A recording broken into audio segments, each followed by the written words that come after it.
जब भी किसी की आशा और इच्छा भंग होती है तो उसका हृदय क्रोध से भर जाता है। जिस व्यक्ति को वो अपना अपराधी समझता है उसे दंड देने का प्रयत्न करता है। पर क्या हमारी इच्छा या आशा का भंग होना क्या सदा ही किसी का अपराध होता है? इच्छाओं के अपूर्ण रहने के तो कई कारण हो सकते हैं। कुछ तो संजोग के कारण अधूरी रह जाती हैं और कुछ नियति के कारण। और कभी कभी इच्छाओं का स्वरूप ही ऐसा होता है कि वो पूर्ण नहीं हो पाते। बिना परिस्थिति पर विचार किए किसी को अपराधी मान लेना न्याय नहीं, प्रतिशोध है।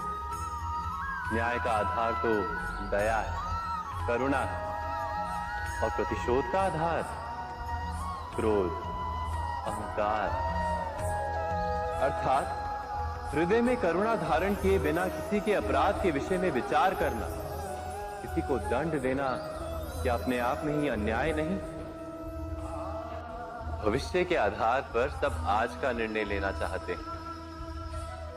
भविष्य में सुख मिले, भविष्य सुरक्षित हो, ऐसे निर्णय आज लेने का प्रयत्न रहता है सबका। आप अपने जीवन को देखिए, क्या आपके अधिकतर निर्णय के पीछे भविष्य का विचार नहीं होता? और हो भी क्यों ना, अपने जीवन को सरल और सुखमय बनाने का प्रयत्न करने का अधिकार सबका है। पर भविष्य तो कोई नहीं जानता, केवल कल्पना ही की जा सकती है। तो जीवन के सारे महत्वपूर्ण निर्णय कल्पनाओं के आधार पर ही करते हैं हम। क्या निर्णय करने का कोई तीसरा मार्ग हो सकता है? विचार कीजिए। सारे सुखों का आधार धर्म है और वो धर्म मनुष्य के हृदय में बसता है। तो प्रत्येक निर्णय से पूर्व स्वयं अपने हृदय से ये प्रश्न अवश्य पूछ लेना कि ये निर्णय स्वार्थ से जन्मा है या धर्म से? क्या इतना पर्याप्त नहीं? भविष्य के बदले धर्म का विचार करने से क्या भविष्य अधिक सुखपूर्ण नहीं होगा? भविष्य का दूसरा नाम है संघर्ष। हृदय में आज इच्छा होती है और यदि पूर्ण नहीं हो पाती तो हृदय भविष्य की योजना बनाता है। भविष्य में इच्छा पूर्ण होगी ऐसी कल्पना करता रहता है। किंतु जीवन ना तो भविष्य में है ना अतीत में। जीवन तो इस क्षण का नाम है, अर्थात इस क्षण का अनुभव ही जीवन का अनुभव। पर हम ये जानते हुए भी इतना सा सत्य समझ नहीं पाते। या तो हम बीते हुए समय के स्मरणों को घेर कर बैठे रहते, या फिर आने वाले समय के लिए हम योजनाएं बनाते रहते हैं। और जीवन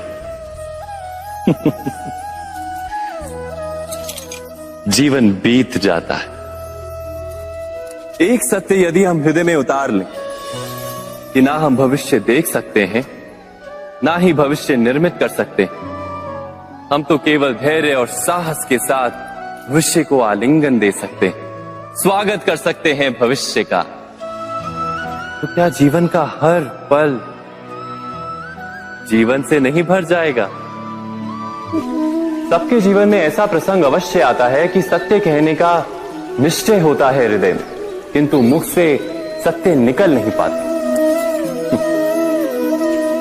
कोई भय मन को घेर लेता है। किसी घटना अथवा प्रसंग के बारे में बात करना, या फिर स्वयं से कोई भूल हो जाए उसके बारे में कुछ बोलना, क्या ये सत्य है? नहीं, ये तो केवल तथ्य है। अर्थात जैसा हुआ था वैसा केवल बोल देना सामान्य सी बात है। किंतु कभी कभी उस तथ्य को बोलते हुए भी भय लगता है। कदाचित किसी दूसरे की भावनाओं का विचार आता है मन, दूसरे को दुख होगा ये भय भी शब्दों को रोकता है। तो ये सत्य क्या है? क्या हमने कभी विचार किया है? जब भय रहते हुए भी कोई तथ्य बोलता है तो वो सत्य कहलाता है। वास्तव में सत्य कुछ और नहीं, केवल निर्भयता का दूसरा नाम है। और निर्भय होने का कोई समय नहीं होता, क्योंकि निर्भयता आत्मा का स्वभाव है। अर्थात क्या प्रत्येक क्षण सत्य बोलने का क्षण नहीं होता?